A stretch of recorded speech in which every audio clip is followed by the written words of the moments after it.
और आज वहाँ की गवर्नमेंट ने 23 अरब रुपए की सब्सिडी भी दी, जो ज़ाहिर मुमकिन नहीं थी। और ऐसे महसूस होता है कि वहाँ पे अवामी प्रेशर में गवर्नमेंट जो है उसके सामने सरेंडर करने पर मजबूर हो गई। तो वहाँ पे एक लड़ाई की सूरत हाल है। और उसके बाद पार्लियामेंट हाउस में, कौमी असम्बली में आज जो मंजर देखने को पूरी कौम को नसीब हुए वो इंतहा दर्जे के तशवीशनाक है, खौफनाक है। बल्कि आज तो ख्वाजा आसिफ साहब ने यह भी कह दिया कि ईवान के अंदर सिक्योरिटी का बंदोबस्त किया जाए कि कहीं ऐसा ना हो कि किसी की जान चली जाए। तो कौमी असम्बली के अंदर लड़ाई, कौमी असम्बली के बाहर लड़ाई, सियासी जमातों के अंदर लड़ाई, और सियासी जमातें भी एक दूसरे के साथ लड़ रहे हैं। अल्टीमेटली ये लड़ाई कब खत्म होगी?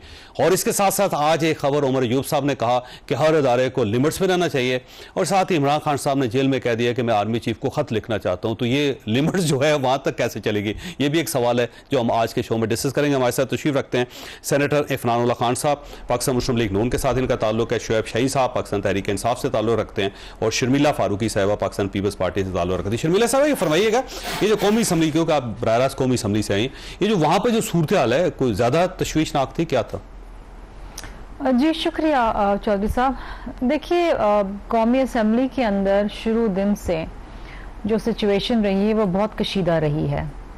बीच में कुछ अरसा, चंद दिनों के लिए कुछ हालात बेहतर हुए थे, लेकिन जहाँ कहीं आप हकायक बयान करें या कोई ऐसी बात करें जो सुन्नी इत्तेहाद के नुमाइंदों को पसंद नहीं आती, तो फिर यही होता है जो आज हुआ। वैसे आज किसने वायलेट किया सारा डेकोरम? सुन्नी इत्तेहाद ने। ख्वाजा आसिफ साहब जो हैं एज पार्लियामेंट्री लीडर, वो स्पीच दे रहे थे। प्रेसिडेंट की जो जॉइंट सेशन से जो तकरीर थी उसके ऊपर बातचीत करनी थी। वो आए और उन्होंने तारीख बयान करना शुरू करी अयूब खान के दौर से। उसके ऊपर वो जब आप किसी के दादा को कहेंगे एक कब्र खोद के उसकी लाश बाहर निकाल के वो दादा हो सकते हैं, लेकिन तो तकलीफ तो होगी दूसरे। देखिए, वो दादा हो सकते हैं, लेकिन he was also the field marshal ना। आइन तो यूसर्फ हुआ था ना। तारीख को आप बदल तो नहीं सकते, तारीख तल्ख है, लेकिन आप उसको बदल तो नहीं सकते, और आप किसी को रोक भी नहीं सकते कि वो तारीख बयान ना करे। जस्ट बिकॉज आपका पोता पार्लियामान में बैठा है तो आप बात ना करें, उसकी बात होगी। जालक के ऊपर बात नहीं होती है, जाजुलक बैठे होते हैं, सुनते हैं, हमने कई दफा देखा है। तो ये बात होती है, लेकिन इसका मतलब ये नहीं है कि हम टांग देंगे, हम ये कर देंगे। मैंने आज फिर इतनी गंदी गंदी गालियां सुनी हैं जो शायद ही मैंने जिंदगी में सुनी हो। मैं जब से इस ऐवान में आई हूँ मैंने ऐसे ऐसे अल्फाज सुने हैं, ऐसी ऐसी गालियां सुनी कि जो मैं बयान नहीं कर पाती। और इतना कशीदा माहौल हो गया था आज, क्योंकि कुछ इनके मेंबर्स थे जो आगे उठ के आ रहे थे। मुझे तो ऐसा लग रहा है, क्योंकि मैं ख्वाजा साहब के पीछे बैठी थी, तो मुझे ऐसा लग रहा था कि वो शायद कोई अटैक हो जाए। और आई थिंक उन्होंने बड़ी सही बात की, and I agree with Khwaja साहब कि हाउस की सिक्योरिटी बढ़नी चाहिए, क्योंकि ऐवान के अंदर सिक्योरिटी होनी चाहिए। ऐवान के अंदर, ऐवान के अंदर, ऐवान के बाहर, क्योंकि ऐवान के बाहर भी एक जम्मे गफीर होता है अवाम का। इतने लोग होते हैं, आपने अफनानुल्लाह साहब देखा होगा कि मतलब वो मेंबर से ज्यादा बाकी लोग होते हैं, पब्लिक होती है वो किसी के मेंबर्स। और आज ख्वाजा साहब ने कहा कि जी स्पीकर ऑफिस जो है 10-10, 15-15 पासेस एक एक बंदे को इशू कर रहे हैं। इतने लोग होते हैं कि हमें ऐवान में अंदर और बाहर जाने में प्रॉब्लम होती है। हमें अपने साथ कोई बंदा लेके जाना पड़ता है जो हमें अपनी गाड़ी तक पहुंचा दे। और ऐवान के अंदर भी जो गैलरीज हैं उसमें भी नारे लगते हैं, उधर से भी गालियां आती हैं, तो वो हाउस के अंदर भी आ रहे हैं ना वो लोग। तो ये तशवीश का बायस है, क्योंकि खुदा ना खास्ता कोई कभी कोई चीज, कोई पत्थर ही ले आए जो उठा के मार दे या कुछ कर ले, यू नेवर नो। सो क्योंकि अगर आप में इतनी एग्रेशन है, इतना गुस्सा है, इतनी नफरत है, और आप बर्दाश्त ही नहीं कर सकते किसी और की गुफ्तगू। हमने आज कोई 1.5 घंटा सुनी है उमर अयूब साहब की। वो देख रहे थे कि वो उमर अयूब साहब बोल रहे थे, सब बड़ी चुप करके खामोशी से सुन रहे थे, लेकिन दूसरी साइड पे जब बोलना शुरू किया तो इस साइड पे खड़े हो गए सब। तो यही हो रहा है, शुरू दिन से ऐवान में यही हो रहा है कि वो बोलते रहते हैं, वो जब हमारी बोलने की बारी आती है तो वो शोर करते हैं। यहाँ तक कि बीबी आसिफा के ओथ के ऊपर उन्होंने शोर किया, वो हल्फ ले रही हैं, वो शोर कर रहे हैं। प्रेसिडेंट साहब की स्पीच उन्होंने सुनी नहीं, मुस्तकिल नारेबाजी और बदतमीजी, न जाने क्या कुछ नहीं हुआ था उस दिन। वैसे शेख से ये करना क्या चाहते हैं बेसिकली? आप ये चाहते हैं कि असम्बली बंद हो जाए या खुदा ना खासा वहाँ पे कोई हादसा हो जाए। अब लॉबीज के अंदर से जब गालियाँ दी जाएंगी ऐवान के लोगों को, तो अल्टीमेटली आप माहौल खराब ही करना चाहते हैं ना जी?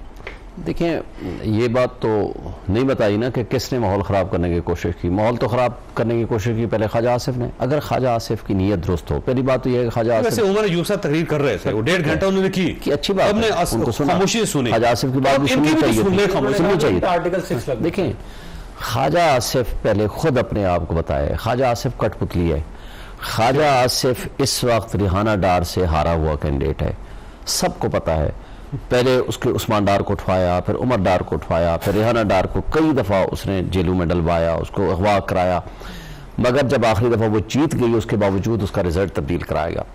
ख्वाजा आसिफ से मैं पूछता हूँ कि 2018 के इलेक्शन में वो कहता है कि जी जब मैं हार रहा था तो मैंने बाजवा साहब से बात की कि मेरा इलेक्शन जिताओ, उसने उसकी आशीर्वाद से जीता। वैसे 2018 में आपकी पूरी पार्टी ने जनाब बाजवा साहब से रब्ता किया। चले लेकिन उसमें ख्वाजा आसिफ भी शामिल था। ख्वाजा आसिफ हमारी पार्टी का नहीं था। चौधरी साहब ने इंकशाफ किया कि हमाद अजहर साहब, कौन चौधरी की क्या हैसियत है, छोड़ने के बाद इंकशाफ फरमा रहे हैं ना। साहब 1800 वोटों से हार गए थे, वो हमारे साथ गए, वो पांव पड़ गए उनके कि मुझे जितवाया उन्होंने। कौन चौधरी से बड़ा झूठा कौन हो सकता है कि उसने 50,000 वोट लिया, हमारे सलमान अकरम राजा ने 1,62,000 वोट लिया और वो उठा करके वो मैनिपुलेट करके इलेक्शन जीत के आके बैठ गए। इसलिए उसके झूठ पे तो आप ना जाएं। ख्वाजा आसिफ की अपना वजूद कहां से आया, उसके वालिद साहब किसकी पैदावार है या वो खुद किसकी पैदावार है? अगर आप देखें ज़िया-उल-हक की पैदावार है। परवेज मुशर्रफ के खिलाफ इस वक्त जजमेंट आ चुकी है और वो जजमेंट अपहोल्ड हो गई है सुप्रीम कोर्ट ऑफ पाकिस्तान से। उसमें लिखा हुआ है कि कब्र से निकाल कर उनको लटकाएं। इंप्लीमेंट करें ना आप, एग्जीक्यूट करें, शुरू करें ना आप। अगर आप इसका जवाब ये देंगे कि इमरान खान साहब ने तो उनके रेफरेंडम में उनका साथ दिया था, लिहाजा साथियों को भी पकड़ और एक बात सब तारीफ बड़ी खौफनाक है हमारी। फर्स्ट टाइम अगर वो कभी जेल में गया इमरान खान, फर्स्ट टाइम, तो वो सिर्फ मुशर्रफ के खिलाफ तहरीक जो अदलिया बहाली तहरीक थी उसमें वो जेल, वो लेट था सर। पहले जब रेफरेंडम हुआ था, ठीक है ना, तो वाहिद इमरान खान साहब थे जिन्होंने सपोर्ट किया था रेफरेंडम। देखें सर हमारी याददाश्त बड़ी जबरदस्त, इससे क्या फर्क पड़ेगा? अगर आपने ये थोड़ा है कि वो जाकर के ज़िया-उल-हक ने क्या कहा था कि मेरी उम्र नवाज शरीफ को लग जाए, वो लगी फिर उसके बाद। और जिस तरह की वही है। अगर मैं एक बात बताऊं, अगर 3 बड़ी पॉलिटिकल पार्टीज उठाएंगे, दी ओनली पॉलिटिकल पार्टी और इमरान खान जो अपने बलबूते पर और अपने जोर पे इक़्तिदार में आया और आज तक सबसे बड़ी पॉलिटिकल पार्टी बनी। अगर आप 2 बड़ी 2018 की बात कर रहे हैं आप? मैं आज की बात आज की बात भी कर रहा हूँ, 18 की बात 2018 पे वो हंसना शुरू हो गई। 18 की बात भी अगर मैं करूं तो 18 के हवाले से भी मेरी सिर्फ एक बात सुन लें। कहा गया 2018 के इलेक्शन में धांधली हुई थी, पार्लिमानी कमेटी बनाई गई, ये लोग नहीं आए, 16 महीने इनका इक़्तिदार रहा। सिर्फ एक बात करके बात मुकम्मल करने दें। 16 महीने में एक जुडिशल कमीशन बनाते और उसमें डिटरमिन कर लेते कि हाँ जी ये आपने गलत किया और यहां से ये खराबी होगी। अफरान साहब देखें, ख्वाजा आसिफ साहब को उस लेवल पे नहीं जाना चाहिए था कि एक शख्स है, जाहिर है उनके दादा हैं, उनसे उनकी अकीदत है, उनसी मोहब्बत है, आप उनको कह रहे हैं कि कब्र से बाहर निकाले और उनकी लाश को फांसी पे चढ़ाएं, तो सारे दूसरी तरफ से माहौल खराब होगा ना, आपको भी तो एहतियात करनी चाहिए। जी बिस्मिल्लाह रहमान रहीम। देखिए बात यह है कि जो इन्फॉर्मेशन मेरे तक आई है उसमें यह है कि उमर अयूब साहब ने कहा था कि आर्टिकल 6 लगना चाहिए ख्वाजा आसिफ साहब पे, तो ज़ाहिर है फिर उसके जवाब में जो है वो यही बात आनी थी जो आई है। अब किसी के ज़ाहिर अगर कोई किसी का बाप है या दादा है उसकी रिस्पेक्ट अपनी जगह है, लेकिन जनरल अयूब के ऊपर बहुत बड़े बड़े इल्ज़ामात हैं। उसने आइन को सबवर्ट, पहला आदमी इसने ये जिस डगर पे इस मुल्क को चढ़ाया है उसने चढ़ाया है। फिर बांग्लादेश के बानियों में से एक वो भी हैं, क्योंकि इतने हालात ख़राब कर दिए, वो बंगालियों को इंसान ही नहीं समझते थे।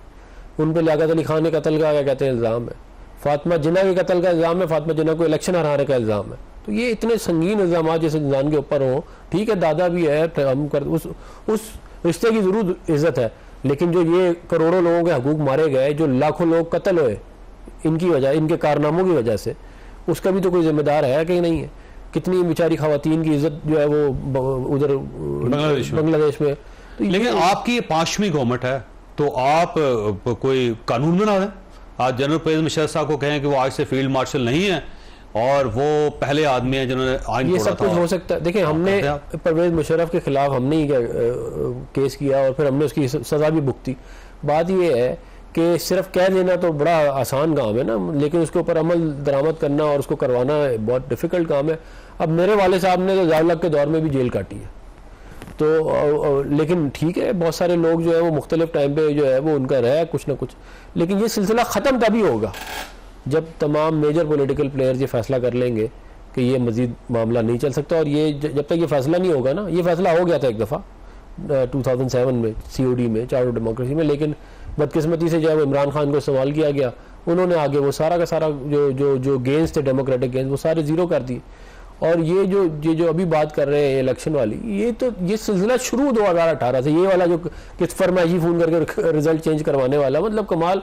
आप सोचें कि 53 सीटें ऐसी हैं जिसके अंदर विक्ट्री का मार्जिन कम है, रिजेक्टेड वोट ज्यादा है, वो सारी PTI को। 2018 की 2018 की नहीं, अब तो आगे चले गए ना, अब तो 2024 की बात करें। 2024 फॉर्म 47 देख लें, वो 58 सीटें निकलेंगी अब। मैं नहीं, लेकिन जमीन इंतखाबात से ज्यादा 5 इंतखाबात भी अनवार काकड़ की स्टेटमेंट उठा के देख लें। अनवार काकड़ कह रहा है कि मैं मुस्लिम लीग नून को अगर 47 की बात जी, मैंने नहीं कहा ये ना, अनीफ वासी ने कह दिया कि नहीं हुई बात। नहीं, उसने एडमिट किया, आप बदल दे अलग बात, वो यहाँ मेरी गुजारिश सुन ले। मैं ये कह रहा हूँ कि बात ये है कि फॉर्म 45-47 वाला मसला ही ना होता अगर आप जाके एस्टेब्लिशमेंट के साथ गेम ही ना बनाते 2017 में। ठीक है, आप देखें ओन चौधरी साहब ने क्या फरमाया कि जून 2017 में जनरल बाजवा से मैंने मुलाकात करवाई इमरान खान की। आप क्या करने के लिए गए थे वहां पे?